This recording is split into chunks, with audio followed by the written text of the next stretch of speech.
Salam alaikum Zulfillaoun, bonsoir, bienvenue dans ce nouveau thème Scan. Je vous dis le titre de l'émission tout de suite, Coupe du Monde 2022 vers un nouveau football, point d'interrogation, on se pose la question, est-ce que nous allons vers un nouveau football? Et d'abord, une petite présentation par Rihab.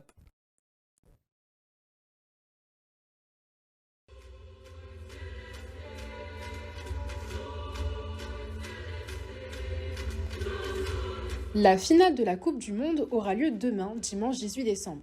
Mais quel qu'en soit le champion, elle aura déjà tenu toutes ses promesses et plus encore, puisque de nombreux experts et d'autres initiés avaient pronostiqué une bérésina, considérant que le petit Qatar ne pouvait pas organiser une telle manifestation dans des standards aussi exigeants.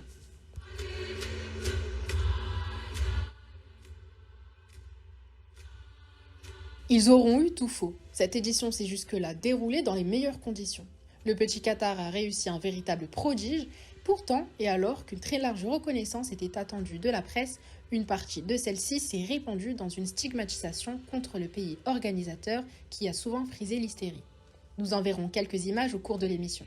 Et c'est à se demander ce que sont les motivations profondes de cette véritable campagne de dénigrement trop bien orchestrée pour être le produit du hasard.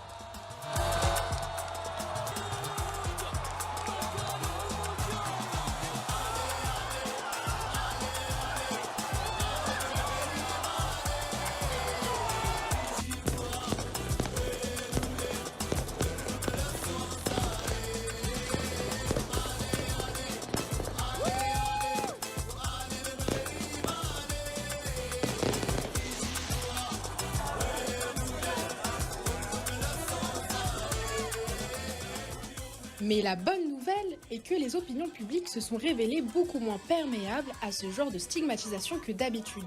La haine n'est pas passée, bien au contraire, puisque les réseaux sociaux et le public dans les stades se sont manifestés des attitudes amicales, tout particulièrement à l'endroit de l'équipe marocaine qui avait créé la surprise, puisque c'est la première fois dans l'histoire de la Coupe du Monde qu'un pays arabe, amazigh et africain arrive en demi-finale. Une performance unanimement saluée et qui a soulevé l'enthousiasme des peuples du Sud, comme on dit. Quelque chose de nouveau vient de se produire dans un monde jusque-là figé.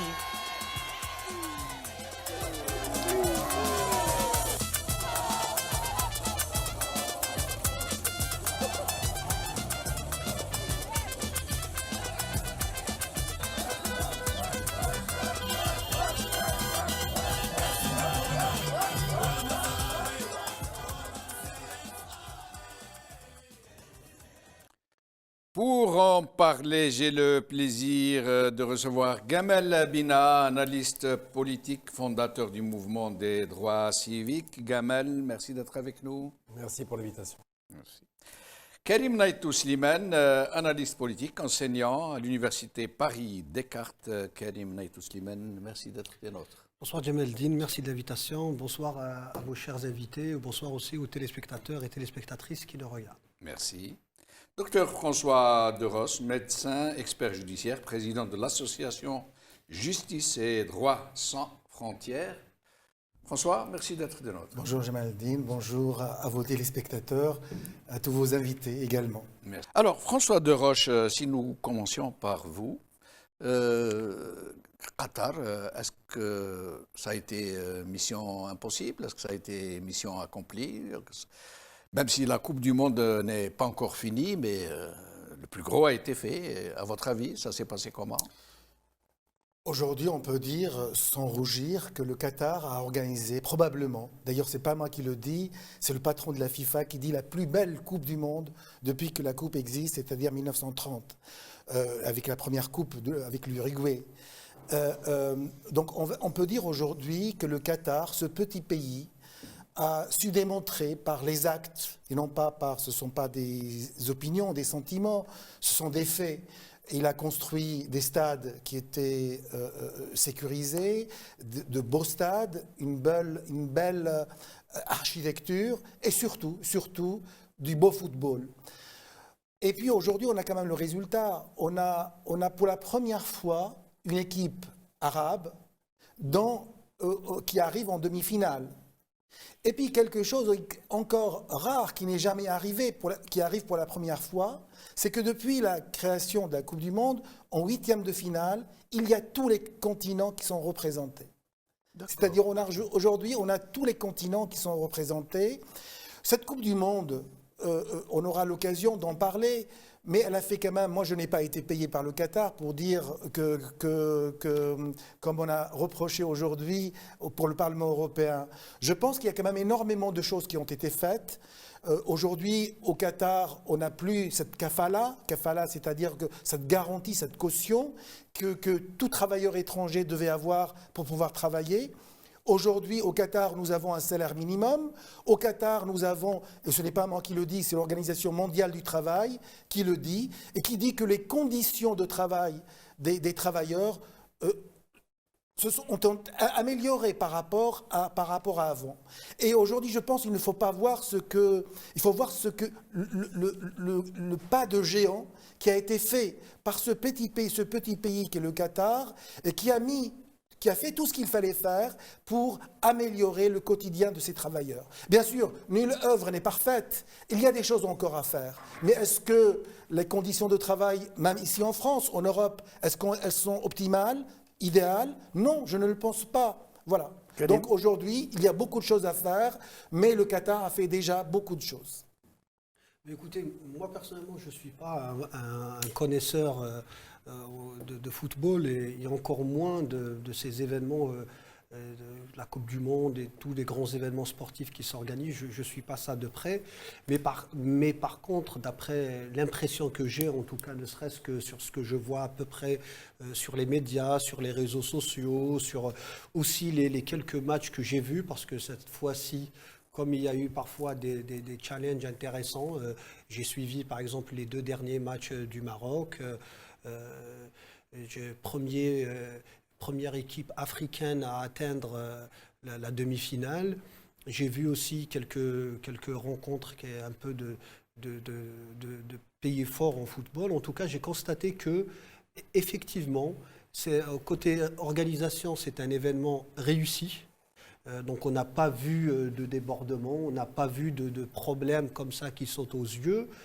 Et par contre, moi, ce qui m'intéresse le plus, c'est ce coup de génie politique et diplomatique que le Qatar a réussi. Parce que je pense que pour un pays comme le Qatar, qui n'a pas de problème de trésorerie pour aller vite, l'objectif derrière une organisation pareille, ça n'est pas la rentabilité financière, même s'ils ont quand même... Ils gagnent de l'argent derrière, ils gagnent de l'argent d'une manière directe et indirecte aussi par les infrastructures, par tout ça. Mais je pense qu'ils ont réussi quand même un vrai coup, pour le coup politique et diplomatique, parce que ils ont réussi en quelques semaines à, malgré la campagne de diabolisation nous allons parler, qui a été menée, et surtout qui a été menée depuis très longtemps, même avant l'organisation de cette Coupe du Monde. Ils ont apporté quelque chose qui est très très fort, qu'ils ont posé désormais, et avec lequel le monde doit compter dorénavant, doit composer dorénavant, qui est cette autre image, pour ne pas dire nouvelle, parce qu'elle n'est pas nouvelle, elle a toujours existé, mais cette autre image de l'homme musulman qui vient jouer dans la cour des grands, quoi. Pas seulement, mais qui vient se positionner au niveau médiatique, d'abord par son humanisme, par son humanité, c'est-à-dire par le fait qu'il partage déjà, on découvre, parce que certains disaient que le Qatar n'est pas un pays du football, ils n'ont pas de tradition footballistique. On découvre que le Qatar et tous les pays arabes de la région sont déjà de grands amateurs de football. Et aussi, donc, il partage avec toute l'humanité cet engouement pour ce sport qui est numéro 1 mondial. Mais surtout, moi, ce qui m'a intéressé, pourquoi je parle d'un beau coup qui a été fait, c'est qu'il faut savoir que toute cette région, et il faut le dire directement, après le football, l'islamophobie, l'islam bashing est devenu le sport national dans plusieurs pays, notamment en Europe. On voit toutes les campagnes qu'il y a eu en France, par exemple, pour la diabolisation des musulmans. Et donc là, tout d'un coup, le monde découvre un monde musulman. Je ne dirais pas arabe parce qu'il n'y a pas que... Parce que le qualificatif arabe, justement, a été utilisé pour dénigrer un peu les musulmans avec des procédés narratifs très, très complexes. Mais en tout cas, le Qatar a réussi à montrer au monde un monde musulman qui était humain, qui partageait son humanité avec le monde entier, avec ses passions, avec ses désirs, et surtout que les musulmans, laissez-moi faire un raccourci, ne pensent pas à se faire exploser tous les jours dans le premier carrefour qui se présente. Ce sont des gens qui sont là pour vivre, et le radicalisme existe, mais puisque c'est du radicalisme, et comme ça existe dans toutes les religions et dans toutes les sociétés, ce sont des partis infimes qui ne sont pas représentatifs. Et donc là, le Qatar a réussi à montrer cette image d'un monde musulman qui est réellement en phase avec l'humanité et même, parfois, on avance sur certaines choses. Et j'espère qu'on aura le temps d'en parler calmement et surtout intelligemment pour aller au fond des choses et comprendre tous les enjeux qui sont derrière cet événement. Je le répète, je ne suis pas un amateur de football. Ceux qui me connaissent et qui me suivent savent que je n'ai vraiment rien à faire avec le football, même avec le sport en général. Mais là, pour le coup, il y a eu quelque chose d'important qui a été posé. Gamal? Pour ma part, il y a plusieurs éléments qui viennent d'être nommés. D'abord, la question effectivement du Qatar bashing. L'objectif, c'était de faire en sorte de diaboliser le Qatar, qui était, rappelons-le quand même, en danger il y a 5 ans, puisque l'Arabie s'apprêtait à attaquer le Qatar pour des raisons de concurrence idéologique, frères musulmans contre wahhabisme. Mais ce qui a été donné là, c'est une démonstration que la haine raciste qui existe dans certaines sphères de la société occidentale et française en particulier, s'est exprimée de façon très large et de façon très appuyée. Le Qatar a démontré qu'il était en mesure de créer un événement extraordinaire en investissant 230 milliards dans des infrastructures totales, ce n'est pas seulement les stades, il a fallu construire le pays, dans un temps record, moins de 8 ans, dans des conditions qui étaient difficiles, dans un pays dont on dit qu'il n'est pas un pays du foot. Alors déjà, c'est très amusant comme disqualificatif, parce que le pays du foot, c'est quoi? C'est un pays qui pratique le foot, c'est un pays qui a une grande équipe, c'est pas pareil. Les États-Unis ne sont pas un pays du foot et pour autant, ils ont eu la Coupe du Monde en 1994 et ils vont encore en bénéficier à nouveau. Est-ce que ce pays a le droit de recevoir la Coupe du Monde puisqu'il n'est pas un pays du foot, du disqualificatif qui ne vaut rien? Est-ce que ce n'était pas un pari difficile pour un pays aussi petit, 50 fois plus petit que la France? Alors, ce n'est pas l'importance. À la limite, j'ai envie de dire que c'est mieux. Ce n'est pas la taille du pays qui compte, c'est les moyens. C'est-à-dire l'Afrique du Sud est un pays qui est grand, mais qui avait peu de moyens. Ils ont réussi cet exploit. C'est un pays du Sud. Alors, ils étaient rassurés parce que l'Afrique du Sud est pour partie gérée par des Blancs. C'est ce qui les rassure. Oui. Donc, il y a toujours ce référent raciste comme ça en sous-jacent. Le Qatar est un petit pays très riche. C'est la deuxième réserve quasiment mondiale de gaz, et surtout qu'il partage avec l'Iran. Et surtout, c'est un pays qui est central dans la région du Moyen-Orient. C'est un pays qui est civilisé. Ça, c'est difficile à entendre de la part des détracteurs qui disent que les pays arabes sont barbares, parce qu'ils aiment cette image de pays arabes barbares qui sont devenus barbares parce que la barbarie vient de l'Occident qui les a massacrés. Le Daesh en Irak, c'est le produit américain. Donc le Qatar n'entre pas dans ces clichés-là. Ce Qatar est civilisé, sophistiqué, moderne, et surtout, il a démontré qu'il était capable d'organiser un événement dans les conditions les meilleures. C'est-à-dire que Marcel Desailly, pour prendre un joueur connu de l'équipe de France, Marcel Desailly a dit quoi de l'événement? Il a dit que c'était la plus belle Coupe du Monde qu'il ait jamais faite. Au moment où la journaliste en face lui disait « Non mais le Qatar c'est un mauvais pays, c'est pas bien, on ne peut pas leur faire confiance », eh bien il n'est pas tombé dans le piège et il dit « Non, c'est la plus belle Coupe du Monde ». Pour dire simplement, c'est qu'aujourd'hui on a un pays qui est dénigré pour des raisons qui sont de la jalousie et du racisme, qui sont basiques, qui est arabo-musulman. Alors moi je ne réduis pas l'arabité à l'ethnie, ça ne veut rien dire. L'arabité c'est une civilisation. Je l'associe à l'islam. C'est-à-dire que je ne rentre pas dans le terme des ethnologues qui ont voulu racialiser le débat. C'est plus culturel. C'est une culture. Oui, c'est une culture. On fait partie d'une civilisation qui est magnifique, qui est riche, et c'est une civilisation qui était enrichie par les Iraniens d'un côté, par les Maghrébins de l'autre, par les Africains. C'est-à-dire qu'on ne peut pas limiter l'arabité en termes ethniques. Ça ne veut rien dire. Oui. La seule chose qui compte... Il faut parler, à mon avis, d'islamité, non pas d'arabité. Moi, je dis arabo-musulman parce que quand vous parlez d'arabité, là, vous êtes en train de... Non, je ne parle pas d'arabité, justement. Je suis en train de dire que c'est une civilisation arabo-musulman. Ça englobe beaucoup de choses. Moi, je préférerais, le qualificatif, c'est une civilisation musulmane. Oui, enfin, musulmane, c'est oui, mais Karim, beaucoup de pays arabes se sont reconnus, arabes ou dits arabes. Oui. Le Maroc lui-même, qui se dit arabo-amazir et qui se reconnaît dans cette identité. Oui. Je finis mon propos par rapport à ça, c'est que le côté inclusif de l'arabo-islamité exclut l'arabité toute seule, parce que ça ne veut rien dire. Encore une fois, si on parle des Arabes, on s'arrête le Koresh, on ne va pas bien loin. Donc les Syriens ne sont pas arabes, mais ils se réclament de l'arabité. Les Irakiens ne sont pas arabes, mais ils ne se réclament. Ce n'est pas une question d'ethnie, encore une fois, parce que moi, le caractère ethnique, ça a été inventé par l'Occident pour diviser. Donc je réfute ça et je réintègre ce qui nous appartient. Je vais même encore plus loin. Beaucoup de gens de chez nous disent « Ah, il ne faut pas dire arabe parce que les Arabes, c'est les Orientaux ». Non, je ne suis pas d'accord. Ils n'ont rien inventé. La civilisation a été enrichie par nous. On ne va pas leur faire cadeau de ce qu'on a fait. Donc vraiment, l'Espagne andalouse se dit arabe, pourtant c'est les Berbères qui l'ont conquise. Donc c'est une force que nous avons. Les Arabes et les Berbères. Donc, ce n'est pas que les Berbères.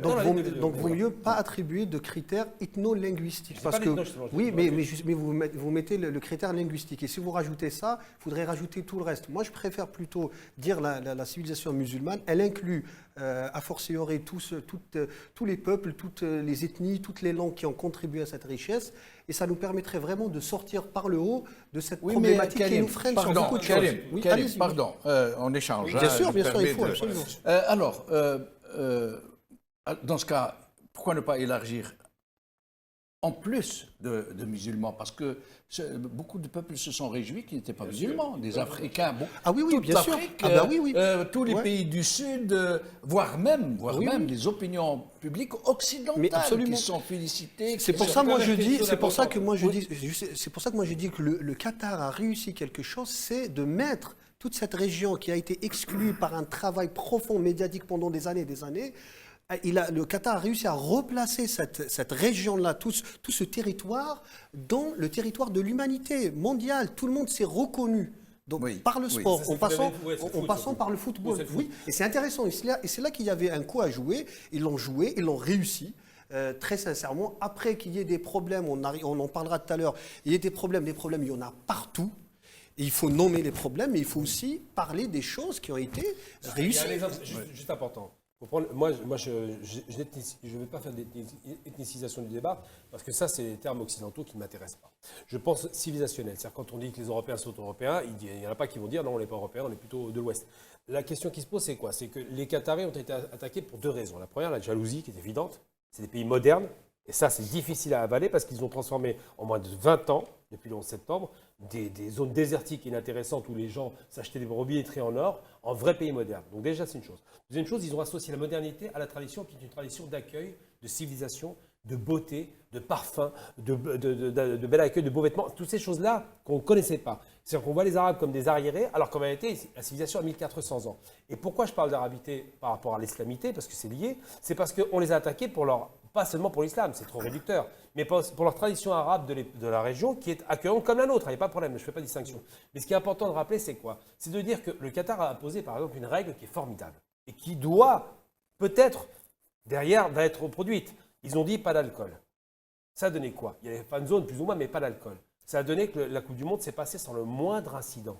La sécurité était totale, les gens y allaient tranquillement. Et ça, c'est un signe de civilisation. On leur a dit, on ne peut pas accepter ce qui s'est passé au Yezel, par exemple, 39 morts parce que les types alcoolisés étaient des hooligans qui ont tué des gens, 600 blessés. Ce qui s'est passé en Angleterre, Hillsborough, où il y a eu quand même 96 morts. Ça, au Qatar, même pas un blessé, pas une bagarre, rien. Ça, c'était un signe civilisationnel qui compte. Et moi, je me réclame d'une civilisation qui a 1400 ans. Et on a la chance d'avoir ça. Et on ne peut pas dire seulement l'islam, parce que l'islam, c'est l'Indus, c'est l'Inde, c'est le Pakistan. On va très loin dans l'islamité. Là, eux, leur problématique, elle n'est pas islamique. Il y a des Arabes chrétiens aussi. Il y a des Arabes chrétiens, bien évidemment, et les Juifs. N'oublions jamais qu'ils sont nos frères aussi. Les Arabes juifs et donc, aussi. cette idée-là, c'est de dire on ne peut pas élargir la voilure à l'extrême, parce qu'il y a des zones qui ne sont pas concernées par ces problématiques. Qui s'intéresse à ce qui se passe du côté je sais pas moi, des musulmans du Bangladesh? Ils ne se posent pas ce problème, on ne les voit pas, ceux-là. Ils sont gentils. Alors que l'idée du musulman, dans la perception occidentale, européenne, je précise bien, musulman égale arabe, ce qui est faux, on est d'accord, mais c'est comme ça qu'ils le perçoivent. Et quand ils attaquent le Qatar, ils n'attaquent pas l'Algérie. La problématique, elle s'élargit. Donc, il faut faire très attention au fait que on doit lutter contre ça. Si on parle que du Qatar, pourquoi je dis, si on parle que du Qatar, oui, ce qualificatif est tout à fait valable. Le Qatar est un pays arabo-musulman. Mais si on étend cette problématique, quand on dit, par exemple, tout à l'heure, je sais très bien que votre invité l'a dit vraiment avec bonne intention, quand on dit le Maroc, c'est le premier pays arabe à... c'est pas une équipe que arabe. Parce que si on parle aussi dans ça, nous, on a l'habitude de discuter de ces problèmes politiques qui touchent toute la région. Il y a tout un travail à faire sur tous ces concepts. Lorsqu'on parle de l'Algérie et qu'on parle, par exemple, pour nous, c'est une thématique qu'on connaît très bien et qu'on impose que l'Algérie est un pays arabe, je ne dis pas qu'elle n'est pas arabe, mais elle n'est pas que arabe. Elle est arabe et amazigh.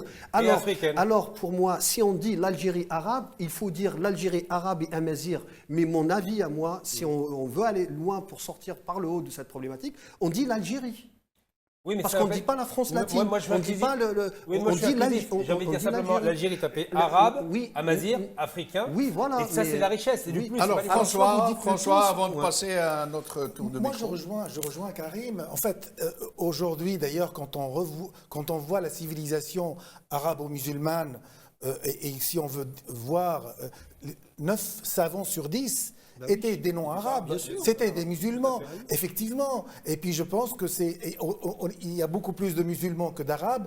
Pourquoi? J'ai dit tout à l'heure, peut-être ma langue a fourché, mais parce qu'on a tellement répété et rabâché pratiquement tous les jours que c'est une équipe arabe. Certes, c'est une équipe arabe, mais effectivement, si on veut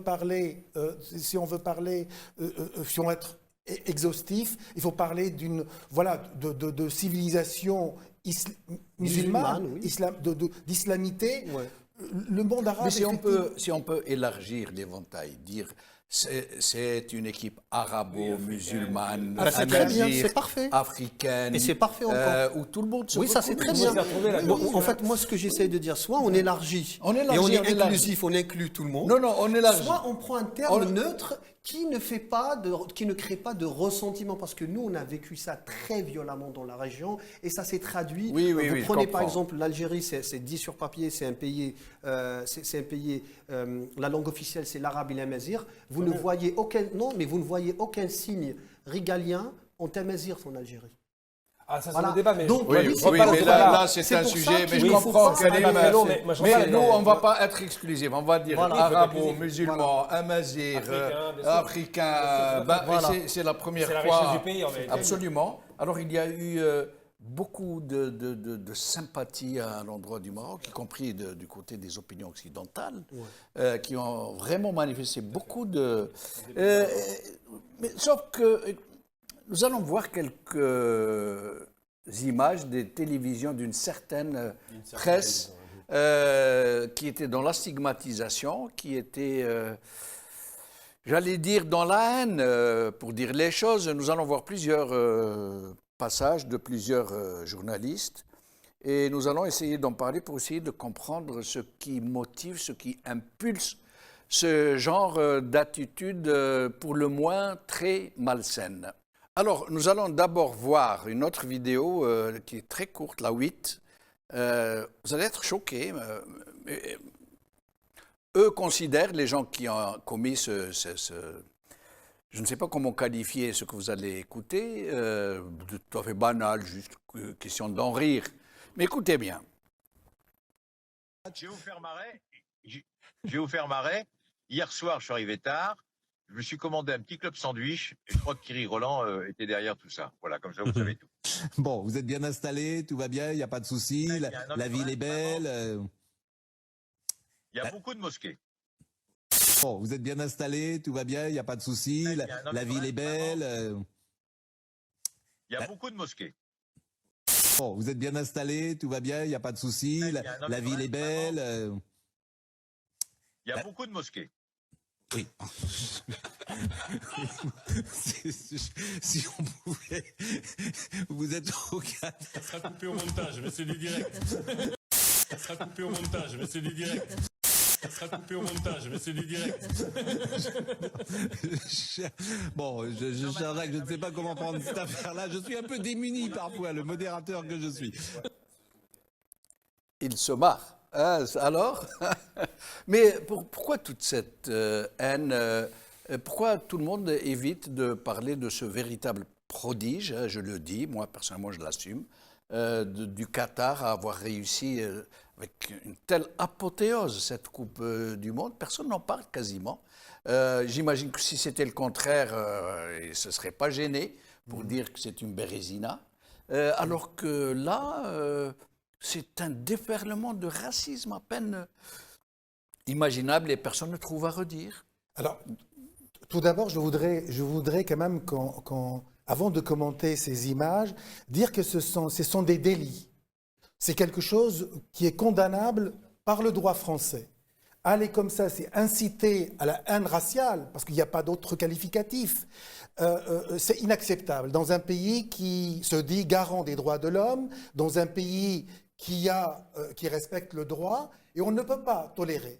On ne peut pas accepter qu'un commentateur, sous prétexte de liberté d'expression, venir vomir sa haine et son racisme, sa xénophobie. Et François, on parle de guérilla civilisationnelle, d'émeutes, là où le ministre de l'Intérieur lui-même déclare qu'il n'y a eu que 3 vitres brisées et 2 scooters endommagés, d'incompatibilité civilisationnelle.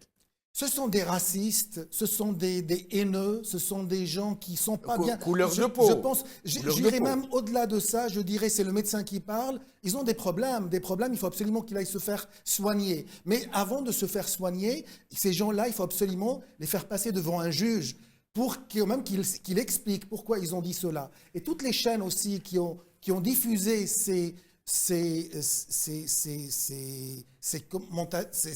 commentaires entre parenthèses, politique, mérite également une sanction de la part de l'autorité. Nous avons une autorité ici en France qui surveille les chaînes de télévision, les chaînes de radio. Il faut absolument qu'elle s'autosaisisse de ce qui se passe. En tout état de cause, notre association a décidé, Justice et Droit sans frontières. Vous savez, le problème de la diffamation, c'est très particulier parce qu'il faut saisir un juge d'instruction, il faut le faire dans les 2 mois à partir de la commission des faits. Donc nous allons faire le nécessaire. Comment ? C'est 3 mois la prescription.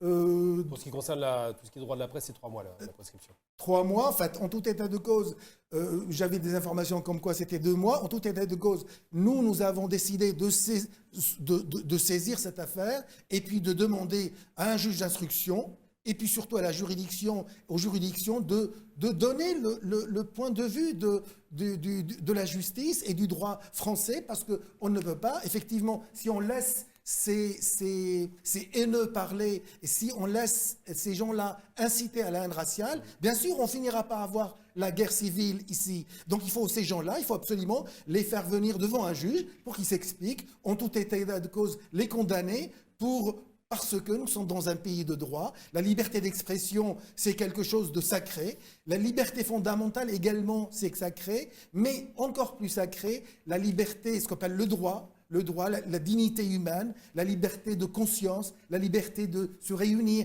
la liberté de manifester. Ce sont des droits sacrés qu'il faut absolument respecter.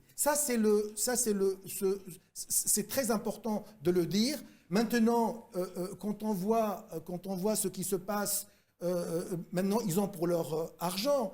Quand on voit aujourd'hui ce qu'a déclaré M. Infantino, qui a dit que c'est la plus belle Coupe du Monde depuis 1930, depuis la première en Uruguay.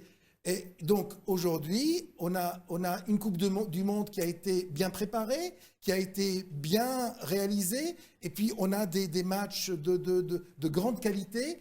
Maintenant que le sport gagne. Maintenant également tous ceux qui disent que le sport n'est pas politique, il faut laisser, comme a dit le président Macron, il dit il faut laisser la politique de côté, il ne faut pas politiser. Mais vous savez, rappelez-vous, les Jeux olympiques, c'était en 1894-96, c'était des Jeux, ont été faits initialement pour cette partie bourgeoise de la population. On a oublié, on a mis de côté tous les prolétaires, on a mis de côté toutes les autres nations, et il n'y a que la Grande Guerre qui a tout changé, qui a tout bouleversé, qui a remis le sport à l'échelle mondiale et pour tout le monde. Alors, avant de vous donner la parole, on va encore voir un extrait.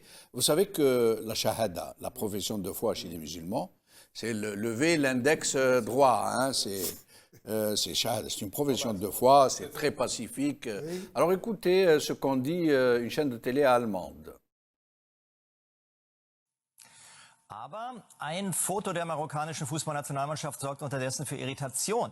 Auf dem Bild posieren nämlich 3 Spieler mit der marokkanischen Fahne, winkeln ihre Arme an und strecken ihren rechten Zeigefinger nach oben. Das ist ein Gruß, den sich auch der sogenannte Islamische Staat angeeignet hat.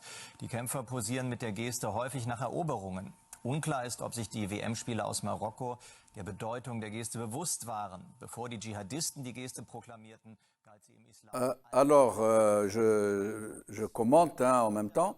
Il est en train de dire, de faire l'amalgame entre ces joueurs qui lèvent le doigt pour une profession de foi avec les terroristes de Daesh. Oui. C'est incroyable. Hein. Il dit, voilà, et il montre des images correspondantes. C'est incroyable hein, de pousser aussi loin. Oui, mais s'il va dans une classe d'école et que la prof pose une question et que les élèves lèvent le doigt, il va dire c'est Daesh. Voilà. Les amalgames, on peut les faire, c'est amusant. Ah, voilà, absolument. Mais dans les faits, le problème de ce monsieur, c'est qu'il oublie, alors en plus c'est Die Welt, alors ça veut dire monde en allemand, il oublie dans son pays quand même, hein, puisqu'il veut faire l'amalgame. Il y a un type qui s'appelait Adolf Hitler, qui était un catholique pratiquant, croyant. Contrairement à l'idée reçue, il était croyant. Il faut lire Mein Kampf pour savoir à quel point il croyait en Dieu. Il se croyait avoir été choisi par Dieu. Il disait que c'est la providence qui m'avait choisi. Cet homme, tout de même, s'appuyait sur l'Église catholique pour mener ses guerres. Eh bien, on n'a pas dit aux catholiques, vous êtes tous des pourris parce qu'il y a un génocidaire qui était en Europe et qui a fait des guerres à toute l'Europe, 60 millions de morts. On n'a pas dit ça. On a dit cet homme a fait des guerres parce qu'il avait un dogme, mais tout le monde n'a pas le même dogme. C'est logique. Preuve en est, il y a les catholiques qui sont opposés à lui. Alors, il faut être très clair sur un point. Lorsque ces Allemands... Les Allemands étaient catholiques? Alors, la majorité allemande, c'est 60% de protestants qui n'étaient pas favorables au nazisme, mais le nazisme est né chez les catholiques. D'accord. Les gens ne savent pas ça, ils ont du mal à l'entendre aujourd'hui, mais Hitler, il est du sud de l'Allemagne, hein, en réalité à la frontière allemande, il est en Autriche, l'Autriche est un pays 90% catholique. La partie où le nazisme est monté, c'est le sud de l'Allemagne, c'est du côté de la Bavière c'est catholique, et la majorité des grands leaders nazis, que les gens ne savent pas, j'ai étudié la question pendant 10 ans, la plupart des grands leaders nazis, à de rares exceptions, sont catholiques. De tradition ou pratiquants. Et c'est eux qui ont pris le pouvoir. Ils n'étaient que 40% et les rares. Mais il ne faut pas non plus jeter la pierre aux catholiques. Non, du tout. Il y a eu des opposants catholiques, il ne faut pas non plus délirer, mais Hitler a attaqué particulièrement. Et beaucoup de victimes catholiques. Bien évidemment. La résistance en Europe a existé. Mais il avait un problème avec les protestants, évidemment. C'est pour ça qu'il a fait la guerre à l'Angleterre, par exemple. Il avait un problème aussi avec les orthodoxes.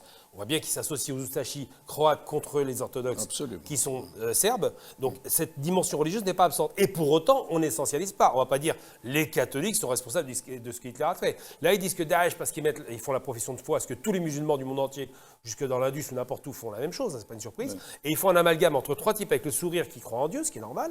Pas de problème, avec des types qui faisaient la guerre. Donc ça, c'est écœurant. Et de la part d'un Allemand, je trouve ça très limite, parce que si un jour il dit bonjour comme ça, ben on va penser qu'il fait...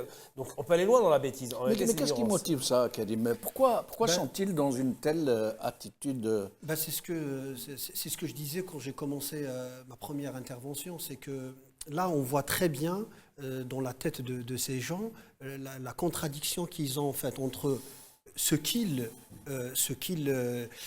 pensent être, et les faits et la réalité. Et ce que le Qatar, par cette organisation réussie, a montré. Et donc on se retrouve avec une binarité, c'est-à-dire on a délire médiatique, fabrication de l'opinion, fabrication d'une vérité virtuelle, ce qu'on appelle une projection. On projette une vérité pour qu'elle devienne vérité et que par la suite, des opinions se fassent en fonction de cette projection. D'accord ? Et là, par contre, on a quelque chose qui est plus fort que toutes les projections, quelle qu'elle soit leur sophistication ou leur niveau d'intelligence. On a des faits pertinents. On voit la réalité. Et donc, les gens sont retrouvés face à ces télévisions qui leur disent il y a guerre civile. Et lorsqu'ils regardent par leur fenêtre, ils voient des jeunes faire la fête. Donc, le réel... c'est que personne n'a parlé de l'extrême droite qui s'est rendue aux Champs-Élysées pour casser du raton. Et donc là, ce qu'on a, on a le virtuel qui se fait rattraper par le réel. Mais je vais aller encore plus loin de ça. Déjà, je vais souligner un fait positif. Parce qu'il ne faut pas jeter la pierre à tout le monde quand même. Il faut dire aussi quand même que ces opinions sont minoritaires en France.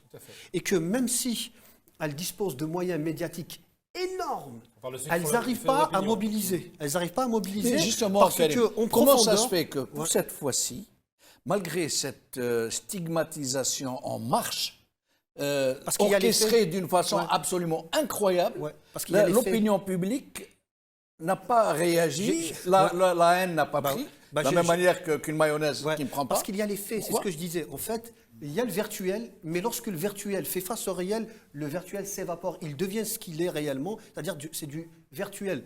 Hein, c'est pour parler plus vulgairement, c'est rien hein, par rapport aux faits, parce que les gens regardent, ils ont des télés, ils voient des matchs, ils ont dit que les femmes ne peuvent pas circuler au Qatar. Lorsqu'on allume la télé, on voit des femmes.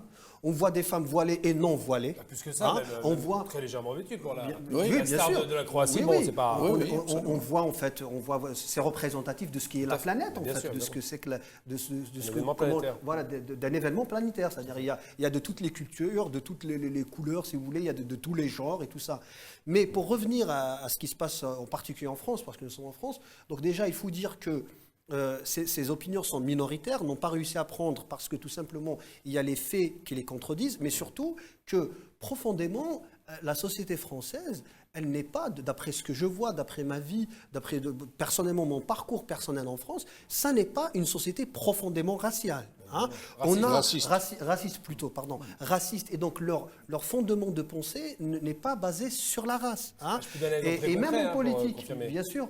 Et même en politique, même lorsqu'on voit la conception de la nation française, qui s'oppose à la conception allemande de la nation, de l'État-nation, qui était fondée sur la race et sur la langue. C'est en partant de, nazis, donc, oui, c'est bien ça, sûr, uniquement, oui, bien sûr. en partant de la langue. Ouais, c'est ça. Et donc en France, ce qui est intéressant, c'est que la population n'a pas suivi et même ça a heurté. En fait, ça a eu un effet contre-producteur.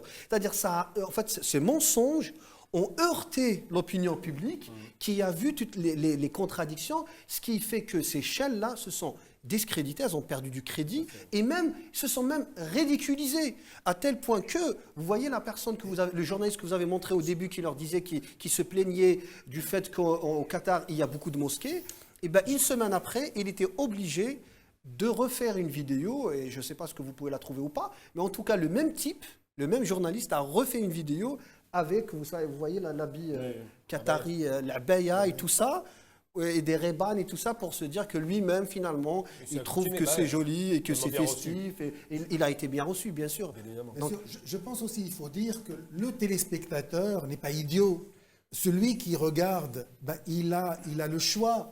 Et c'est à nous, aux médias, à tous les intellectuels, tous ceux qui ont un pouvoir d'information pour pouvoir informer, il faut faire la promotion, il faut informer. Donc, et puis laisser le téléspectateur décider. Le téléspectateur, quand il voit que c'est gros, et toutes ces chaînes vont se casser les dents, excusez-moi du terme, mais également, maintenant, il faut aller au stade qui est au-delà et les faire condamner. Et je vais rebondir sur la question du shahada.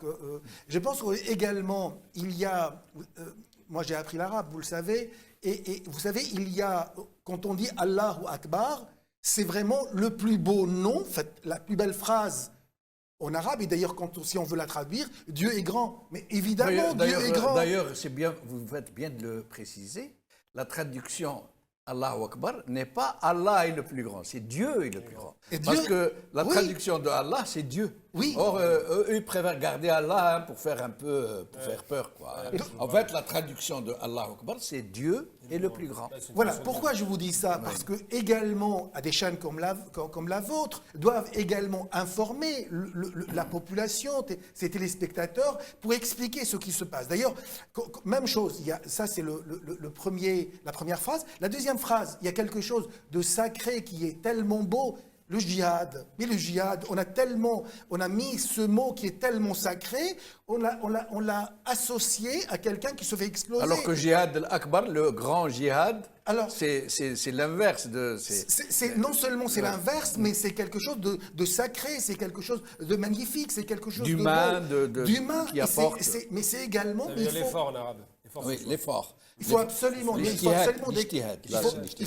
d'informer, il faut essayer... Mais François, moi j'ai une question pour vous.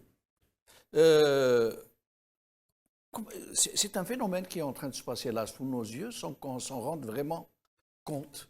Habituellement, la société française est très sensible à ce genre de discours, de haine, qui arrive, un tant soit peu qu'on le reconnaisse ou non, à canaliser un peu les opinions publiques dans un sens ou dans un autre. Et c'est pour ça d'ailleurs que beaucoup de gens maintenant se servent de ce créneau à des fins électorales, parce que ça mobilise, ça fait voter.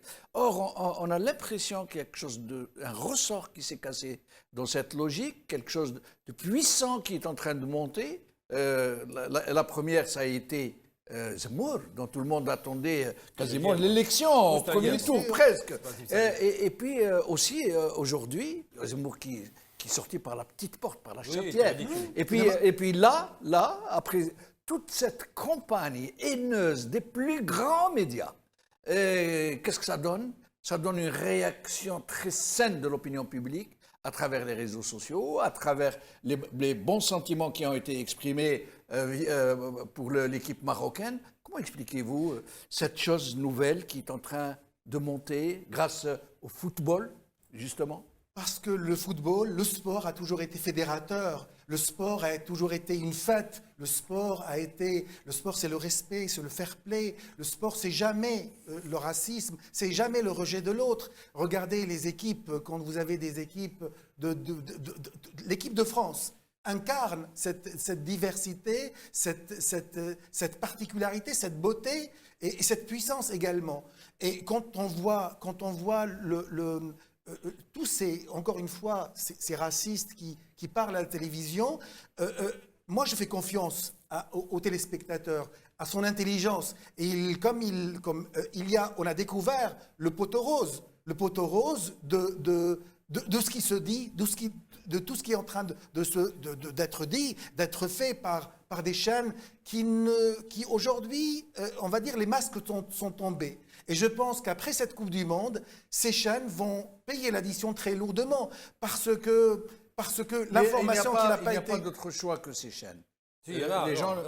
bon. Moi, je considère, on en parle beaucoup parce qu'elles font beaucoup de bruit et qu'elles sont sales, tout simplement. C'est les chaînes qui sont très extrêmes, qui cherchent à faire de l'infospectacle. De l'émotion. C'est de l'émotion. Le cortex cérébral qui est mobilisé n'est pas celui de l'intellect. Hein, on a bien compris, c'est surtout la basse couche. Je vais dire simplement, c'est qu'il ne faut pas dire qu'il n'y a que ça. Ces chaînes sont privées, pour commencer. Il y a les chaînes nationales qui ne font pas ça. Oui, en effet. L'information nationale est propre. De le préciser. Voilà, c'est important. Deuxième chose, c'est pas parce qu'elles font du bruit et qu'elles se répercutent beaucoup sur les réseaux sociaux qu'elles ont raison. Mais il y a aussi, il faut le signaler, des journalistes absolument. J'appelle ça les journalistes. Oui, bien évidemment, qui modèrent le propos. Dénoncé d'une façon très forte. Parce que c'est tellement ridicule. Je prends l'exemple de Zemmour. J'ai toujours dit, dès la première fois, on a eu l'occasion d'en parler, j'ai dit c'est un lièvre, ça n'est pas un candidat. C'est quelqu'un qui est une sorte de curseur pour faire monter l'extrême droite. Il ne sert à rien. C'est juste un excité, on l'a bien vu, là maintenant il a des propos racistes ouverts, hein, je dirais anti-noir, on a compris. Oui, mais il animait une émission qui était devenue, qui avait le plus grand mais normal, parce que la vulgarité plaît, ce qui est vulgaire plaît. Enfin, il participait à une émission. Il participait. C'est un délit, oui, il faut absolument... Oui, alors, on est d'accord, mais... nous allons l'écouter justement, très bien. Zemmour, et je reviens à vous. Nous allons écouter M. Zemmour. Je trouve bizarre qu'il y ait plus de gens qui sont censés être français, puisqu'on les présente comme des franco-marocains. Ils ne sont pas censés. Si, excusez-moi, ils ont souvent la double nationalité. Donc on n'est pas censé, on l'est. Donc ils sont français, et oui, c'est pour ça que je dis ça.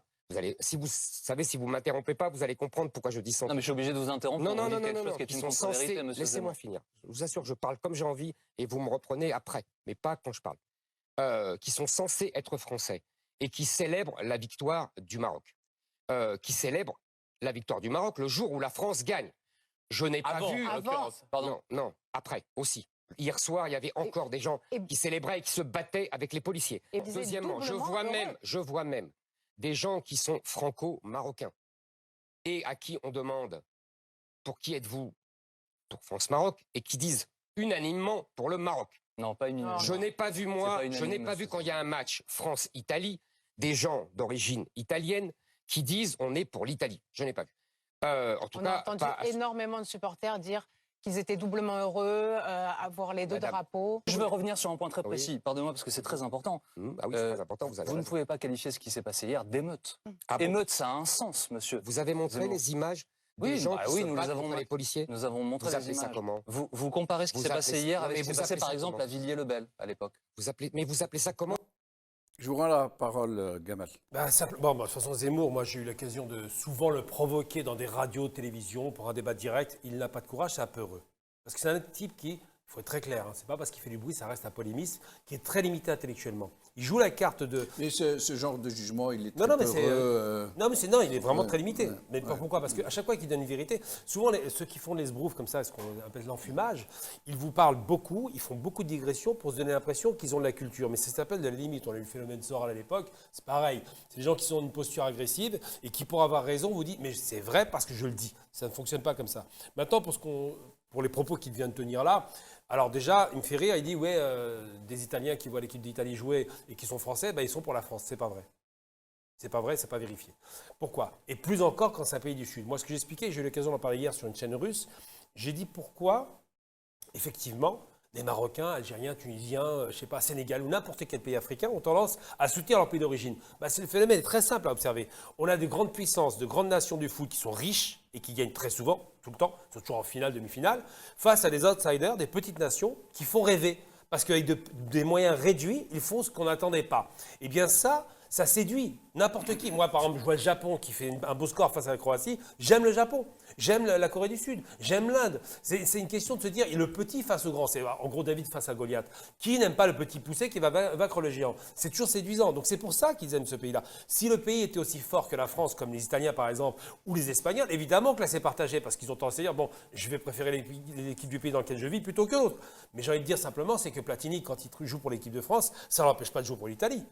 Il y a des réalités, quoi. Oui. Donc c'est pour ça que quand Zemmour dit ça, il veut racialiser le débat encore une fois. Ensuite, quand il parle d'émeute, c'est là où je parle de limitation intellectuelle. Il ne connaît pas l'expression, la définition précise du mot émeute. On a des kilomètres de ça. C'est des échauffourées. Il est pourtant très bon en français. Personne ne peut le dénier. Comment? Zemmour.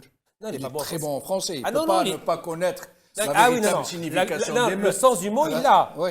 Mais c'est un fourbe. Par exemple, quand il joue la carte de la Blanche-Neige, alors c'est un Maghrébin, il est de chez nous, ça se voit, je veux dire.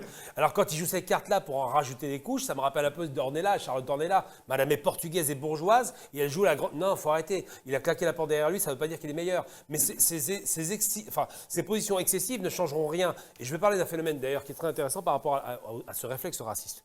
Tout le monde peut avoir un réflexe raciste. C'est dommage, ça s'appelle un réflexe. Alors, ce sera pour le prochain tour de micro. Très bien. Mais j'en parlerai pourquoi? Parce que pour prendre la fabrique, tout à l'heure c'était évoqué, la fabrique de l'opinion publique.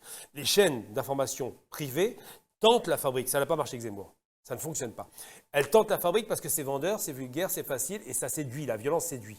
Sinon, si on fait l'information normale, ça séduit plus. Là, il y a un jeune de 14 ans qui est mort. Si on dit qu'il est tunisien, c'est moins intéressant que dire un jeune de 14 ans sans origine est mort.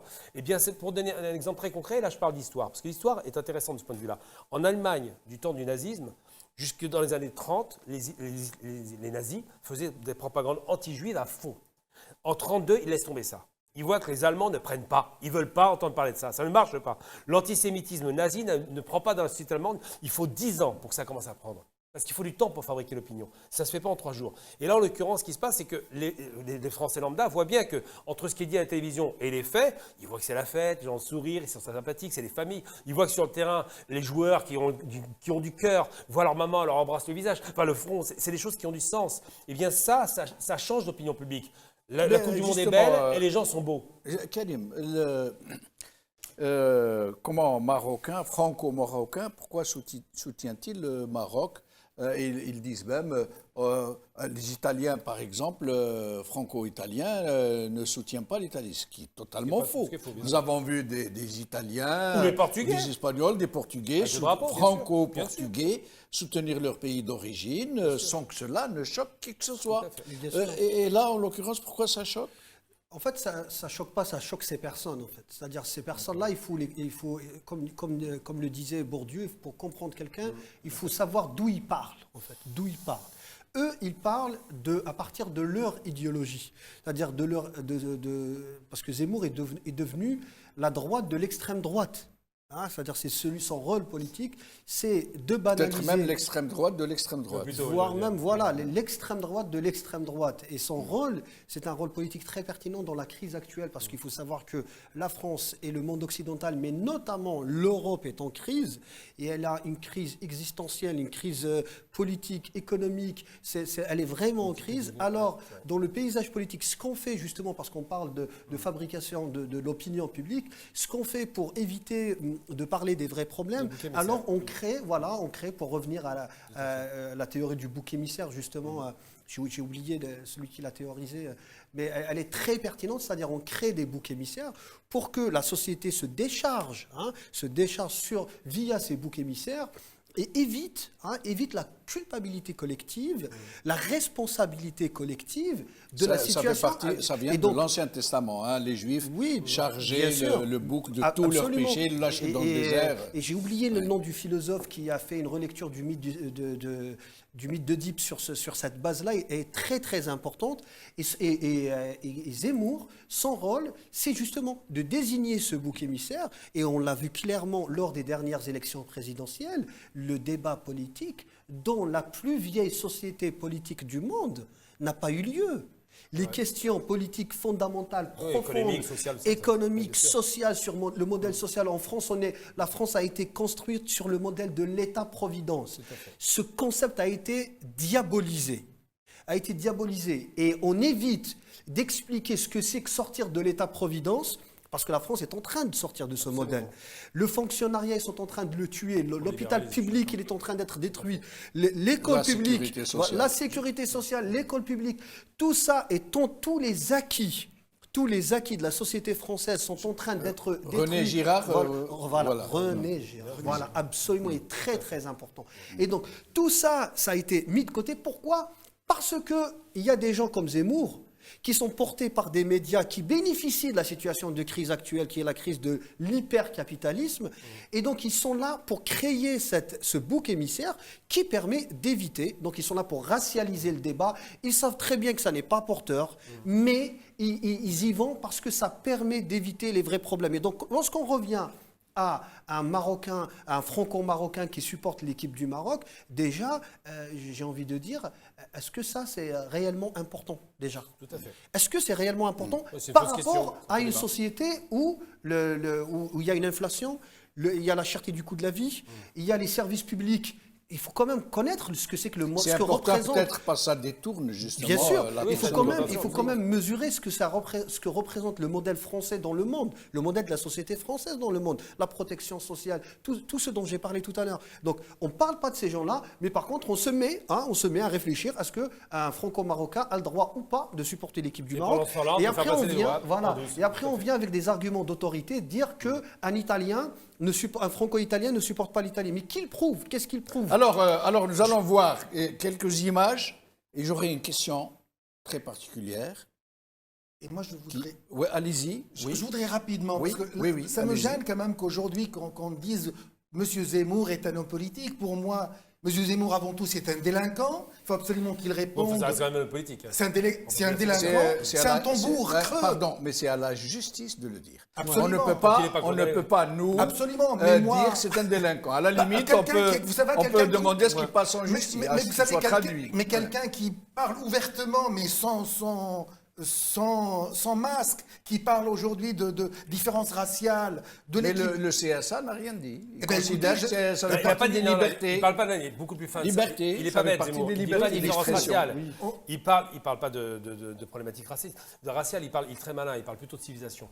Il a inscrit ça sur un autre débat. Non, il a parlé de couleur de peau dans l'équipe de France. Oui, mais il dit pas... Alors, permettez-moi, nous allons voir quelques images, puis j'aurai une question très particulière à vous poser. Nous allons d'abord regarder cet extrait.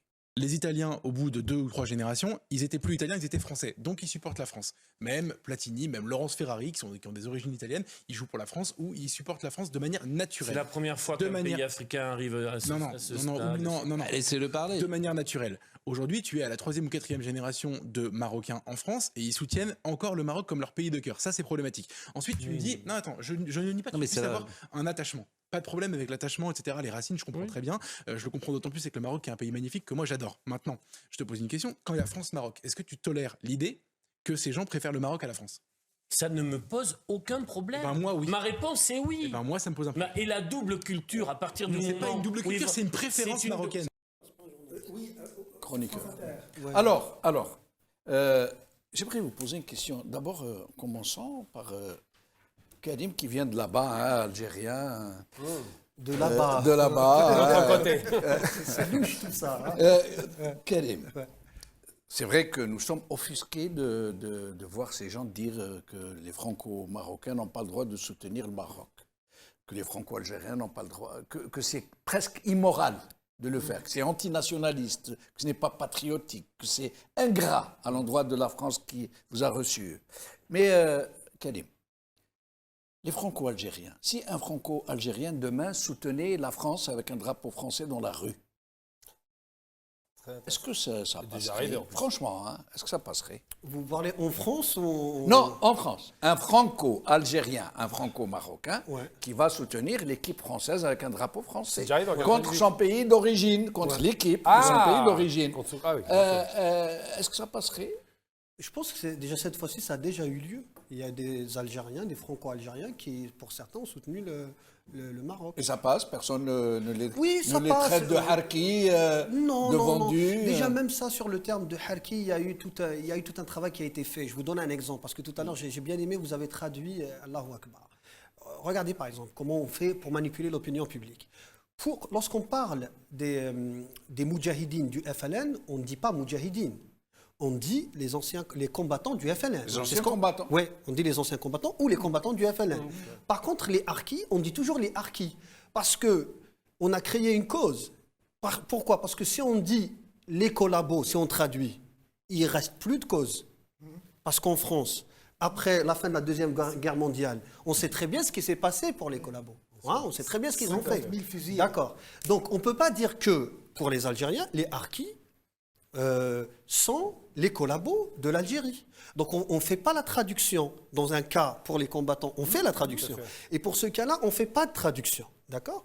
Donc pour vous dire comment, au niveau médiatique, au niveau intellectuel, généralement la supercherie commence déjà par la désignation des termes et de la thématique aussi. C'est-à-dire, si pour moi, poser une question, est-ce qu'un Franco-Algérien a le droit de soutenir de l'Algérie ou pas l'Algérie, ou le Maroc ou pas le Maroc, c'est déjà partir du mauvais pied. C'est-à-dire... Oui, mais la question est vraie, Karim. La question... Oui. Moi aussi, je suis algérien. J'en connais un bout sur cette question. Un Franco-Algérien ou un Franco-Marocain ou un Franco-Tunisien qui soutient la France... contre son pays d'origine, il est très mal considéré dans la communauté. Oui, il est très mal considéré. Est-ce que j'ai tort? Mais pourquoi? J'arrive. Non, si vous me permettez. Pourquoi? Parce que ce que j'ai dit tout à l'heure sur le travail qui a été fait avec la théorie de René Girard sur le bouc émissaire en France, a été fait aussi en Algérie, si bien que en Algérie, tous les mots de l'Algérie, c'est la France. Pourtant, l'Algérie est indépendante depuis 60 ans. Donc, pareil, en Algérie, les spin doctors du système ont eu le temps de travailler en profondeur la société pour créer ce mal français colonisateur, pour revenir toujours à une histoire qui est déjà derrière nous. On peut l'étudier, on peut travailler, on peut mesurer son impact toujours, mais dire que tout le mal vient de la France, exclusivement, ça n'est pas vrai. C'est fuir la responsabilité. Ce sont des gens qui ont été aux commandes d'un pays depuis 62. Jusqu'à maintenant, on est en 2022. C'est 60 ans d'indépendance. Ils ont ruiné le pays. Et qu'est-ce qu'ils nous donnent comme réponse quand on demande des comptes? Ils disent la France. Ça, c'est un autre débat parce que c'est c'est comme ça qu'on travaille. Oui, je comprends. C'est comme ça. Voilà. Mais alors, il ne faut pas non plus double mesure, deux poids, deux mesures. Cette question, on ne la poserait pas à un Israélien, un juif français qui soutient Israël. Absolument. Pourquoi on la poserait? Et pourtant, il y a eu un match PSG à Maccabi, c'était le drapeau. Et pourtant, c'était très clair. C'est vrai qu'on ne la poserait pas à un franco-israélien. C'est arrivé. Oui, il faut la poser. Il ne faut pas dire qu'on ne la poserait pas, c'est arrivé. Il ne faut pas oublier. Maccabi Tel Aviv contre le PSG, il y a eu une rencontre, les franco-israéliens avaient le drapeau israélien. Absolument. Mais juste pour dire une chose importante par rapport à ce drapeau, moi j'aime bien inverser la vapeur. Je veux bien qu'on nous mette à la victime. Quelqu'un qui est pour le PSG, il porte les couleurs du PSG. Personne ne lui reprochera de ne pas être Marseillais. C'est ridicule. C'est une question, on aime un club, une équipe, c'est pas un problème. Par contre, moi j'aimerais savoir, si on nous demande, nous, de porter les couleurs de la France, quand c'est notre pays d'origine qui va jouer. J'allais dire le contraire. Pourquoi est-ce que les Français européens, je parle blanc, européens, ne porteraient pas les couleurs de l'Algérie quand l'Algérie va jouer, par exemple, contre, je sais pas, l'Italie. Pourquoi ils ne feraient pas cet effort? Pourquoi est-ce que cet effort nous est intimé à nous? Ils ne vivent pas en Algérie. Non, non. Ils n'ont pas la double nationalité. J'entends bien. Ils ne sont pas franco-algériens. J'entends bien, oui, mais j'entends bien. Ce que je veux dire, c'est que quand on est attaché à un pays qui joue bien, comme le Brésil, des millions de Français sont favorables aux Brésiliens, ils soutiennent le Brésil. La question qui se pose, c'est pas de savoir quel pays on soutient. La question qui se pose, c'est de dire ces gens-là ne sont pas de vrais Français, puisqu'ils ont un attachement à un autre pays qui n'est pas la France. Absolument. Et que les drapeaux sont étrangers. Et là, ça devient raciste. Oui. Parce qu'au nom de quoi ils n'aimeraient pas leur pays d'origine? C'est ridicule. Oui, et là, je dirais à la portugaise, parce que je rappelle qu'elle est portugaise, on ne le dit pas. Oui, mais Charlotte Dornelas, au nom de quoi non plus? Et ils n'aimeraient pas leur pays d'accueil, le pays où ils ont eu, ils sont devenus français. Ils ont prouvé qu'ils aimaient. Oui. En 98, les Algériens, Marocains et Tunisiens qui voyaient l'équipe de France remporter la Coupe du Monde sont sortis massivement sur les champs avec les drapeaux français. Bien sûr. Et je voudrais quand même sortir ma casquette de médecin. Vous savez, quand vous avez un homme en face de vous, une personne devant vous, vous avez le phénotype et le génotype. C'est-à-dire vous avez l'extérieur et l'intérieur. C'est exactement comme l'arbre. Vous avez l'arbre, l'iceberg, vous avez la partie visible et vous avez les racines. Quand vous prenez un arbre pour le tester, pour le qualifier, vous ne pouvez pas voir uniquement la partie visible. Il faut aussi voir la partie qui est sous terre, les racines. Plus les racines sont bien posées, plus l'arbre est sain. Et c'est exactement la même chose. C'est-à-dire qu'on ne peut pas... D'ailleurs, pourquoi l'intégration n'a pas fonctionné correctement en France? C'est justement pour cela, parce qu'on a essayé de rayer toute cette partie racine qui est indispensable, même pour la France. Non, c'est un peu le contraire. Je vais dire, c'est pas le problème qu'on ait rayé la racine, parce que moi j'ai connu les années 80, ils en avaient rien à faire de nos origines, ça les intéressait pas. Ils voyaient un bout. C'est dommage d'ailleurs. Non mais ils s'en foutaient. Par contre, ces Algériens dans les années 80, et ça je l'ai vu à la marche pour l'égalité, ils étaient avec des Françaises, ils buvaient de l'alcool, ils étaient intégrés. Mais c'est pas ça l'intégration. Non, je parle de leur point de vue, ils étaient là-dedans en disant on fait plein d'efforts, acceptez-nous. Ils ont été refusés. On les a renvoyés dans leur origine. Si vous permettez, je pense que ce n'est pas l'intégration qui a. Ça, c'est un thème d'extrême droite, mais vraiment. Ce n'est pas l'intégration qui n'a pas été réussie, c'est l'assimilation. C'est différent. Oui, c'est l'assimilation. Non, le pas non plus, il est très connoté. Hein. Non, oui, ben oui. On ne peut pas assimiler. Oui, qu'est-ce qui en sort? Juste un instant. Les descendants, déjà, les 2e, 3e générations sont intégrés. Et même les dernières générations qui arrivent, moi par exemple dans ma famille, je suis la première génération, nous sommes intégrés, nous avons des emplois, nous travaillons, nous parlons la langue, nous connaissons la culture. Donc là quand on parle d'intégration, et ça c'est une thématique de l'extrême droite parce qu'elle joue sur les nuances entre l'assimilation et l'intégration. Non, les immigrés, insertion, on n'est pas inséré, voilà, c'est pas pareil. L'assimilation, c'est un peu dans le sens digestif du terme. Merci. C'est-à-dire on vous assimile. Et après on le sens des déchets. Vous êtes assimilé, digéré. La majorité des émigrés et des enfants d'émigrés sont intégrés, respectent la loi française, travaillent, vivent normalement. Donc ils n'ont pas de problème d'intégration. Un Algérien par exemple qui arrive en France, croyez-moi, je vois ça tous les jours, c'était mon cas et c'est le cas de plusieurs personnes et de jeunes étudiants que je vois arriver à l'université. Au bout de quelques années, ils s'intègrent. Déjà, ils viennent avec des connaissances relatives en langue française, mais au bout de quelques années, ils deviennent vraiment francophones, ils s'intègrent, il n'y a pas de problème d'intégration. Ils sont plus intégrés que les Chinois, par exemple. Ce qu'il y a derrière, c'est pour ça que je dis qu'il faut toujours ramener à la question politique de base. C'est que pour l'extrême droite, la crise économique qui est causée par une crise politique profonde, de modèle de société, parce que le courant néo-capitaliste veut changer de système, veut changer de modèle. Et donc, la crise politique qui donne une crise économique, cette crise économique, on veut l'imputer aux immigrés, par exemple. On veut créer un bouc émissaire, comme je disais tout à l'heure. C'est-à-dire, on dit par exemple le chômage. Pourquoi il y a le chômage? Parce qu'il y a des immigrés qui profitent. Pourquoi il y a des problèmes de sécurité au niveau de la caisse de sécurité sociale? Parce qu'il y a beaucoup de demandeurs d'asile. Le chômage, ça a changé, il faut préciser. Et on oublie de dire qu'il y a des sociétés du CAC 40 qui ne payent pas une partie de leurs impôts, qui font de l'optimisation fiscale, des gros problèmes qu'on cache, pour parler à chaque fois de Mohamed, est-ce qu'il est intégré? C'est pas par le prénom qu'on s'intègre, c'est pas par le drapeau français ou algérien, c'est par un statut social, une fonction. La question Donc il faut être vigilant par rapport à ces questions, à ces thématiques que l'extrême droite veut absolument imposer. Moi, si on me pose la question, vous porterez le drapeau français ou algérien, pour moi c'est une non-question. C'est vraiment quelque chose sur laquelle je ne me prononcerai même pas. Je voudrais qu'on porte la même importance pour les racines. Pour moi, les racines, c'est quelque chose de fondamental. Oui. On ne peut pas aujourd'hui... Voilà, pour pouvoir avancer, il faut se reposer sur ses racines. Et on peut être intégré et garder ses racines. Absolument. Tout à fait. Mais l'extrême droite vous dit non. Là, Zemmour vous dit...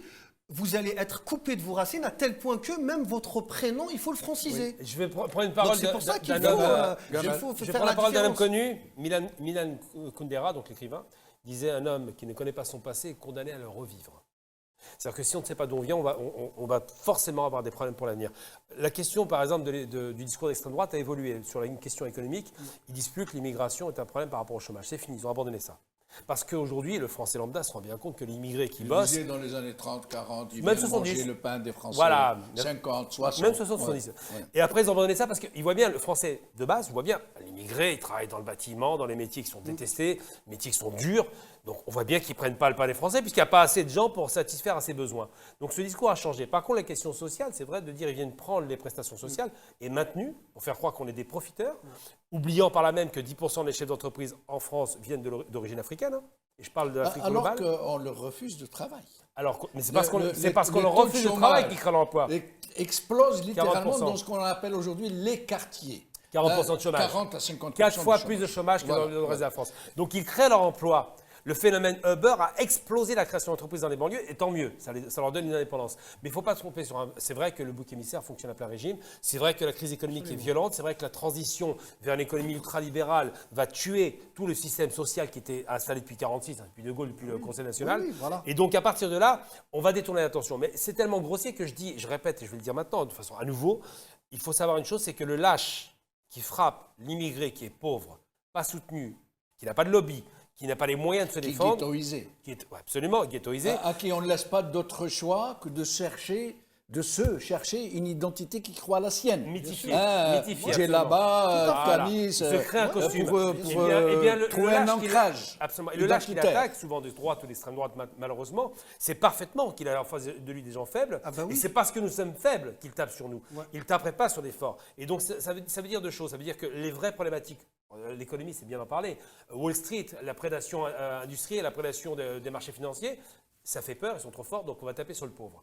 Mais en vérité, dans les faits, le racisme est juste un réflexe lâche contre la force de la finance. Et surtout, on utilise, juste un instant, surtout, on instrumentalise cette haine raciale, ethnique contre l'immigré pour démanteler des services qui bénéficient à toute la société française. C'est-à-dire, en fait... Et là aussi, on désigne un bouc émissaire. C'est-à-dire même... De sorte, c'est à cause de celui-là Bien sûr, c'est-à-dire même, en fait, ce qu'on est en train de faire, et c'est pour ça que c'est vraiment cette idéologie perverse, c'est que en fait, on enlève, même puisqu'il parle de Français de souche, on enlève aux Français de souche leurs acquis, sous prétexte de lutter contre l'immigration. Voilà. Contre le service public à l'hôpital, et je parle sous le contrôle du docteur. Quand le service public, quand l'hôpital public est démantelé, c'est pas que les immigrés qui vont en souffrir. Une petite note positive tout de même, je tiens à préciser. Aujourd'hui, c'est bien, ça revient sur la question sociale. Aujourd'hui, les Français ne manifestent pas pour foutre les immigrés dehors, c'est fini ça. Ça n'a jamais existé en réalité. Ils manifestent pour les questions sociales et n'ont jamais quitté la question sociale, qui est la première inquiétude. Le jour où on aura une manifestation de plus de 10 000 personnes qui dit on dégage l'immigration, on en veut aux étrangers, à ce moment-là, on sera inquiet. Mais il n'y a même pas. Ce qui n'est pas le cas. D'ailleurs, nous allons en parler dans la dernière partie de l'émission. Mais avant, puisque nous avons aujourd'hui dit des choses sur une certaine presse, je précise, une certaine presse, pas la presse française, je tiens quand même à saluer le courage, la générosité, la droiture, le grand professionnalisme de certains journalistes français qui, dans un climat délétère, toxique, sont vent debout contre ces pratiques. Je n'en citerai que 3, mais il y en a beaucoup. Jean-Michel Apathy, Yann Barthès, Edwy Plenel, et il y en a beaucoup d'autres qui sont dans le bain. Ce n'est pas facile Oui. où le boycott et la marginalisation font rage et qui tiennent le coup contre cette véritable marée de haine, il fallait le dire. Sinon maintenant, j'aimerais que nous parlions un peu, il nous reste une vingtaine de minutes, même pas, de ce nouveau football qui est en train de naître, qui semble beaucoup plus fraternel, qui rassemble, qui laisse émerger des équipes comme les Lions de l'Atlas, hein, qui ont suscité l'admiration planétaire, j'allais dire, et qui rapproche les peuples et qui les fait se reconnaître dans un même élan. J'aimerais que nous puissions parler un peu de ce côté positif des choses, hein, pour ne pas être que dans le négatif. Alors moi je voudrais tout d'abord, tout à l'heure on a parlé des Jeux Olympiques en 1894-96 et l'initiative de Pierre de Coubertin, qui quelque part, mais c'est entre nous, on ne va pas le répéter, c'était un grand raciste et qui voulait faire ce qu'on appelle il voulait magnifier l'Occident à travers sa bourgeoisie et puis surtout également et ses préjugés sur le sexe et sur la race. En tout cas, au moins, il voulait préserver les privilèges à l'époque. Heureusement, comme quoi la guerre... C'était dans l'air du temps. La Grande Guerre est venue chambouler tout ça. Malheureusement, aujourd'hui, la chose a changé. Le sport est devenu populaire. Et quoi de plus populaire que le foot? Et peut-être c'est une leçon de vie qu'il faut donner à tous nos jeunes qui commencent. Leur dire que, comme cette équipe marocaine qui a marqué l'histoire, qui a marqué cette Coupe du Monde, leur dire qu'avec le travail, avec la persévérance, avec la croyance, avec la confiance en eux et dans cette autorité divine, on pourrait avancer, on pourrait gagner. Bien sûr, là, cette fois-ci... Quand vous dites autorité divine... Parce que toujours, vous savez que quelque part... Quand l'autorité divine, c'est l'éternel. Vous savez, quand on dit à quelqu'un, ben voilà, se faire confiance, et confiance aussi à son sort, à ce que l'éternel lui a prescrit et prescrit pour l'avenir. Mais ça, quelle que soit la religion, on a cette croyance, et quand on a la foi, parce que quand on dit à quelqu'un, vous avez la foi, vous pouvez avancer, et bien justement, ces Lions de l'Atlas avaient cette foi, aussi ce respect des parents, parce que vous savez que quand je vois les footballeurs ramener leur mère, leur père, les embrasser après ça, et puis quand ils font la shahada, le fait de dire que, mais qu'est-ce qu'il y a de plus beau que ce geste, que quelque part nous sommes, on dit d'ailleurs en islam, on dit nous sommes à Dieu et vers lui nous retournerons, que quelque part il faut qu'on fasse que notre chemin de courte période sur cette terre doit être toujours émaillé par de bonnes choses, par de bonnes actions. Il faut qu'on laisse derrière nous une bonne odeur, voilà, pour pouvoir et donner surtout l'exemple.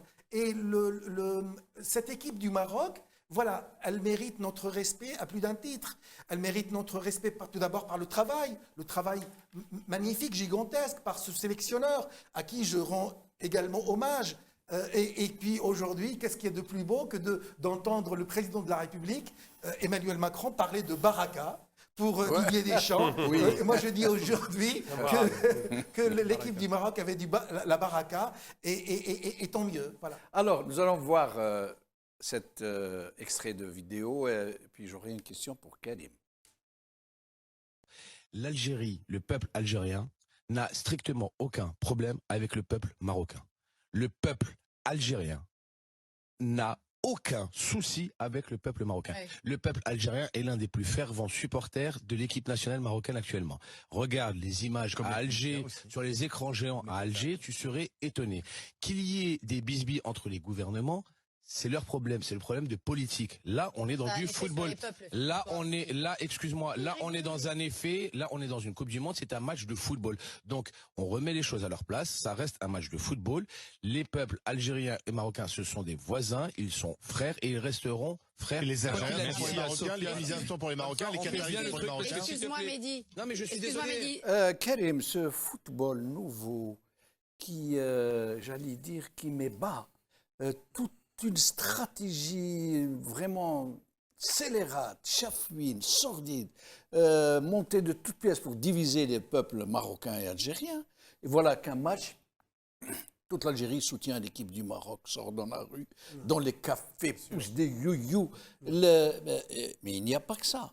Il y a aussi le fait que ce football aujourd'hui, qui a toujours servi aux États pour domestiquer, pour anesthésier un peu leurs peuples respectifs, donnez-leur du pain et des jeux, hein, depuis Juvénal, l'Empire romain, qui aujourd'hui devient une sorte de terreau où se construit la résistance. Je vous rappelle le Hirak algérien qui est sorti du stade, la Casa del Moradia. D'ailleurs, j'aimerais bien qu'on nous prépare pour la fin la Casa del Moradia, pour finir avec. Karim, c'est quoi ce football qui est en train de devenir un terrain de résistance et de fraternité? Oui, d'ailleurs, c'est la belle surprise de cette Coupe du Monde. Moi, qui était habituellement j'étais pas très football, je voyais ça comme un moyen c'était l'opium un peu des peuples modernes, mais il y a eu quand même, on l'a vu, et cette fois-ci ça se confirme, on a vu quand même que le football en particulier ouvre des espaces, des territoires qui échappent au contrôle des États. Et on l'a vu en Algérie, comment vous l'avez bien exprimé, comment le Hirak, qui était le mouvement contestataire populaire révolutionnaire dans sa symbolique, est sorti quand même des stades. Donc c'est la même chose même au Maroc. On trouve les slogans scandés dans les stades, ce sont des slogans profondément politiques, politisés, avec une vision politique incroyable. Donc ça, c'est très bien, mais la belle surprise maintenant, c'est cet élan de fraternité que nous, on avait toujours vu de toute façon, mais maintenant, c'est manifesté aux yeux du monde entier. On a vu, par exemple, que le peuple algérien a soutenu l'équipe marocaine et ça a été vraiment très bien vu par les Marocains. Il y a eu même des images à un certain moment des habitants de deux régions frontalières qui se rencontraient, qui se félicitaient à distance, avec une symbolique quand même de frontières fermées. Hein. Et là, qu'est-ce qu'on voit? On voit d'abord que réellement, ce sont des peuples frères. Hein. Et moi, je crois même à la fraternité dans l'humanité complète.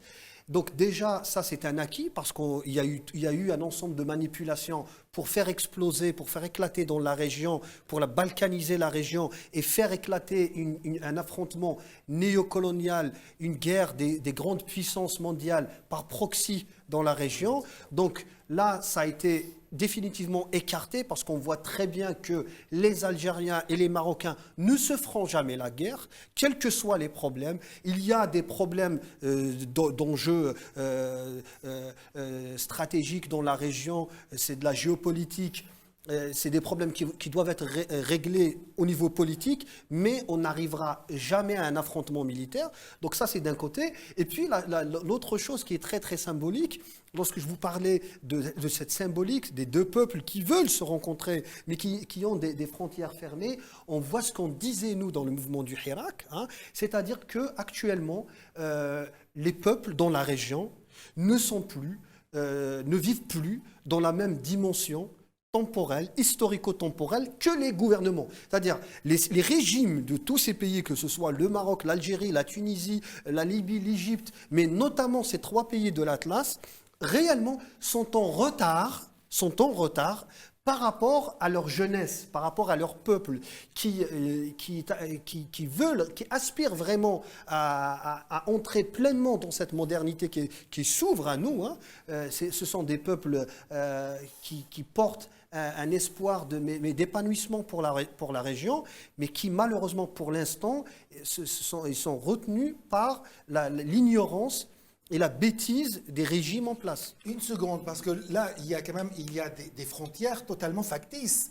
Quand on n'a pas besoin de faire polytechnique pour voir, c'est la règle. Vous savez, la ligne est droite. Hein. Toute l'Afrique est issue de frontières coloniales. Bien sûr. Absolument. Toutes les frontières ont été tracées par un crayon de colon. C'est dommage. Toutes. toutes les frontières. Mais on peut sortir, si on a des régimes intelligents, si on a des changements de régime, on peut sortir par le haut de ces problèmes. Alors, je vous montre un signe pour la caméra. Ça, c'est un tableau très célèbre d'un personnage, Jean-Baptiste, qui sourit, dessiné, peint par Léonard de Vinci. Jean-Baptiste qui montre le ciel. Donc il fait la shahada quelque part. Si on veut s'amuser dans ce genre d'image. Ah, vous parlez de plafond Sixtine. Oui, la fameuse. Le dieu qui touche du doigt. Non, pas du tout. Non, je parle vraiment. Non, je parle de Léonard de Vinci. Il a fait un tableau qui est moins connu que la Joconde, avec le même type de sourire. C'est Jean-Baptiste sur un fond noir qui montre le ciel. C'est un magnifique tableau clair-obscur. La shahada alors. Voilà, c'est la shahada. Donc c'est bien parce que c'est exactement le même geste. Donc, ça me fait rire parce qu'on peut interpréter à l'envie. Alors maintenant, pour revenir à ce qui était dit, moi, il y a une chose qui me sensibilise, c'est le hirak marocain. Parce que c'est né au Maroc, on l'oublie toujours, mais le Maroc a été une source quelque part d'inspiration indirecte de l'Algérie. Le hirak marocain, c'est ce malheureux Zafzafi qui a pris 20 ans de prison, alors qu'il demandait des droits sociaux, comme en Algérie demeurant. Eh bien, ça doit nous rappeler que ces peuples communiquent entre eux et s'aiment. Et c'est vrai qu'en dépit de cette brouille politique qu'on connaît, qui effectivement peut se comprendre, moi je ne juge pas, c'est une brouille politique qui est dommage, à mon sens, que le Maghreb devrait être uni plutôt que désuni, il n'en demeure pas moins que cette ferveur populaire qui est merveilleuse. Et je tiens à préciser que même la victoire française est entachée de troubles parce que je rappelle qu'il y a un pénalty refusé à la 27e minute. L'attaquant, non, je parle du premier pénalty, c'est plus grave, se fait siffler, prend un carton jaune alors qu'il est victime dans la zone de réparation d'attaques violentes. Et pas normal. On ne va pas refaire le match. J'espère que les Marocains ne vont pas reprendre cette idée de algérienne. Ça a été fait. Ça a été fait. Ils ont fait une demande officielle, ça ne donnera rien. Ouais. Mais c'est vrai que c'était un peu dérangeant parce que c'est dommage, ça faussait un peu le match. Mais quoi qu'il en soit, ils ont joué avec le cœur, ils ont été merveilleux. J'ai été sur les Champs-Élysées avec tous les Algériens, Marocains, Tunisiens parce qu'on ne faisait aucune différence. On a festoyé dans les conditions difficiles parce qu'on n'aime pas trop le froid. On y a été tout de même. Et je dis simplement, c'est que cette équipe du Maroc a montré une chose. Le Sud peut y arriver. A dit, grâce à nous, 10 équipes en Coupe du Monde. Grâce à nous, il n'y a plus la honte ou ce complexe qu'on connaissait de dire l'Occidental est invincible. Ils ont battu 4 des plus grandes 12e équipes mondiales, dont la meilleure équipe après le Brésil, la Belgique. Donc ça dit des choses. Et moi, je pense que ce qu'on doit retenir dans cette épopée, c'est une épopée, c'est une épopée victorieuse, une épopée extraordinaire qui a été coupée en bout de course parce qu'évidemment, c'était dur. Il n'en demeure pas moins que cette équipe, samedi, il y a quand même la 3e place, il ne faut pas l'oublier. Il y a encore un match qui va jouer, retour pour le coup contre la Croatie. Cette équipe a brillé et elle nous donne des espoirs positifs. Parce que ça va nous sortir de la léthargie qui se disait l'Occidental est meilleur parce que naturellement meilleur, voilà, et nous inférieurs. C'est faux, preuve en est. La dernière équipe africaine qui joue en Coupe du Monde, c'est l'équipe de France. François, vous allez avoir le mot de la fin. Je dirais tout d'abord que cette Coupe du Monde, elle nous a permis tout d'abord de voir des sportifs iraniens qui n'ont pas chanté l'hymne national. Et pourtant, ils étaient reçus juste quelques temps auparavant par le président Raisi. On a vu des drapeaux palestiniens, des drapeaux qui sont aujourd'hui la cause palestinienne, elle est oubliée. Pourtant, c'est un peuple qui subit la plus grande injustice. Et aujourd'hui, soit avec le système du veto en Conseil de sécurité qui n'a absolument aucun sens, aujourd'hui nous avons un peuple, on défend la justice, on défend le droit. Or, ici, à nos frontières, pas très loin, à 4 heures de Paris, nous avons un peuple qui vit dans une prison à ciel ouvert. Et puis tous ceux il faut être vraiment aveugle pour ne pas voir qu'il y a tout d'abord cette injustice et qu'il n'y a pas toujours de politique dans le sport. Il y a la politique avec le sens noble du terme. La politique et le sport, c'est un couple fidèle. Le sport et la diplomatie est un couple fidèle. Et puis également, malheureusement, mais c'est le jeu, c'est aujourd'hui, le sport est devenu la marchandise des puissants. Aujourd'hui, avec les transmissions télévision qui coûtent des milliards à travers le monde. Donc aujourd'hui, le sport, par contre, il est en train voilà, il y a une forme d'émulation.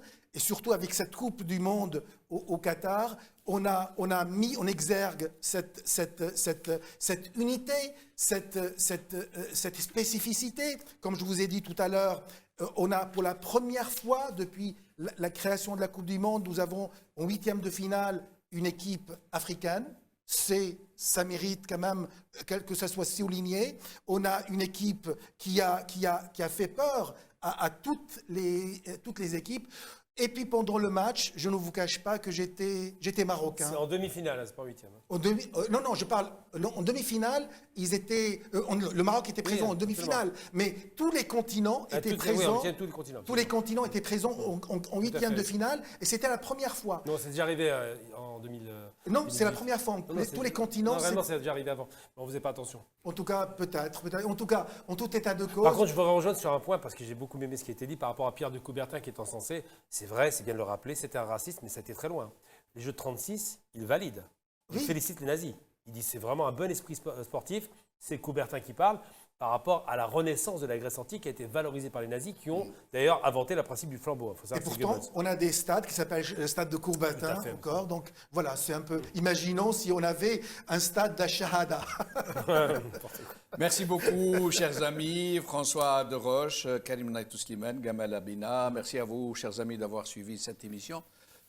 Nous vous quittons sur cette chanson qui avait fait le Hirak algérien, enfin qui l'a quasiment initié depuis un stade. Et nous saluons donc ce sport qui aujourd'hui a été en quelque sorte recouvré par les peuples, ce sport qui avait jusque-là toujours servi pour endormir les peuples, les canaliser. Et il semble que ce soit en train d'échapper à ces régimes qui le manipulaient. Merci beaucoup. Bravo la khair, bislama.